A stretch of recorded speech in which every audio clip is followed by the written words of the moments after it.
Australia is home to some of the strangest and most unique wildlife on the planet.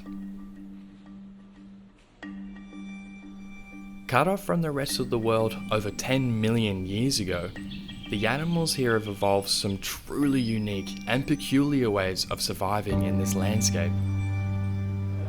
But perhaps one of the most unique of all is an animal that at first glance doesn't seem to fit into any particular category at all. It has the bill of a duck and the tail of a beaver. It lays eggs like a bird, but it has fur and feeds its young with milk. It's the platypus, and it's one of Australia's most iconic species. Platypus were once widespread across Australia's east coast, but over the last 200 years, their numbers have been declining. They're under pressure from a range of factors, but there are some extraordinary people doing some incredible work to help them.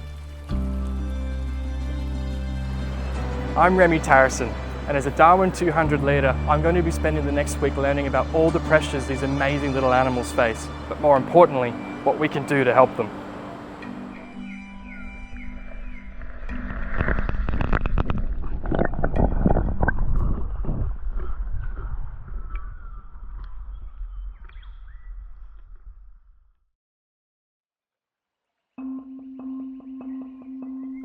Most Australians have never seen a platypus, so to find these elusive creatures, we were up and out before dawn, and we had help. My name is Dr. Gilad Bino. I'm a researcher at the University of New South Wales, and I've been studying platypuses for almost 10 years now. Combined, we've encountered over 500 different platypuses over the years. Believe it or not, this enigmatic animal was behind Darwin's very first thoughts on evolution. When Charles Darwin saw a platypus, it was the first time he actually wrote in his diary an official challenge to the Genesis theory.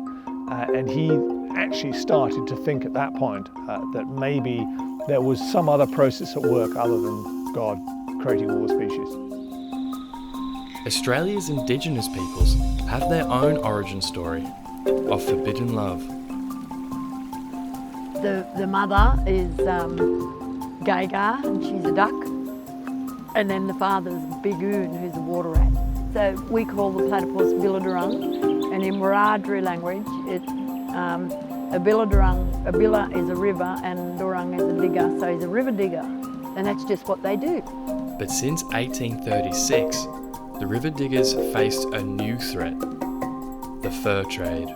Someone shooting like a dozen or more than a dozen in a day, you know, like, can you imagine like going somewhere and just like bang, bang, bang, shooting more than a dozen platypuses?